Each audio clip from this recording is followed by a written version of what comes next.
Good morning and thanks for joining us. I'm Amelia. Julie Dunphy has the day off. Well, there was a heavy police presence in Lackawanna County yesterday. Several Scranton police cars were seen at a food mart in Sunoco on North Kaiser Avenue in Scranton around 7 o'clock on Friday. 2822 News had a crew on scene shortly after the initial call. Police wouldn't say exactly what they were investigating. No word on injuries or the nature of the incident. We'll continue to follow up. Thank you, Logan. New this morning, a shooting outside of a nightclub in New York City hurt 10 people. Police say about 90 people were at a private event in Queens and 15 were waiting outside to get in when the venue was at capacity. Officers say about 3 to 4 men opened fire on the group standing outside. The suspects then got into a car with out-of-state plates. Officials say the victims range in age from 16 to 20 years old. All of the victims are expected to recover. Officers noted the incident is not believed to be a terrorist attack. And investigators are searching for more answers after a man rammed a pickup truck through a crowd of dozens in New Orleans. At least 15 were killed and at least 39 others hurt. A Tesla Cybertruck exploded and burst into flames just outside of the entrance of Trump International Hotel in Las Vegas. Yesterday's explosion killed one person inside the car and injured 7 bystanders. Investigators say the truck was rented through an online car-sharing app in Colorado.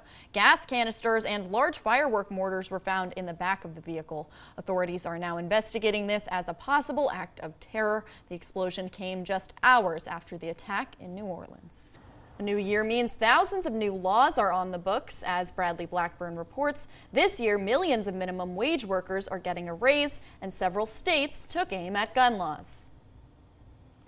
This new year, there will be more cash in the pockets of minimum wage. And Washington, D.C. now has a cashless retail prohibition, meaning customers have to be able to pay with cash and can't be charged more for doing so. And a more unusual law in Illinois makes it easier to donate deer meat. That attack in Germany at a Christmas market less than 2 weeks ago, it killed 5 people.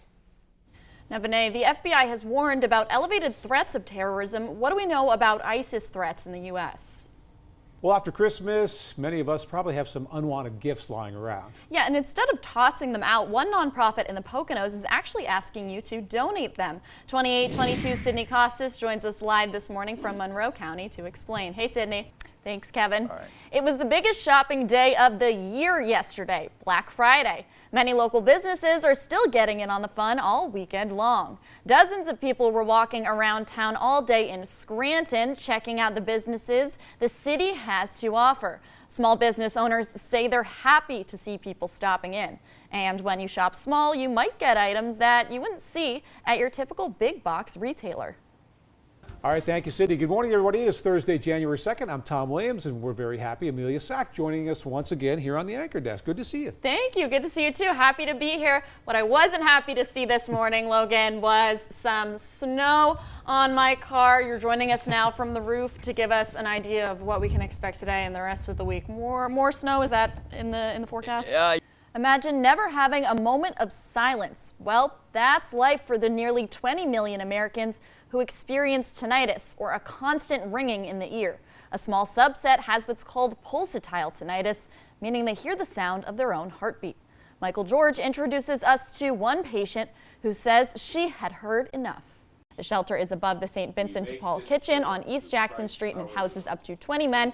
It offers shelter for 30 to 45 days, as well as food and clothing, and it's open year-round. More news and weather will be coming up. Go to pahomepage.com for more.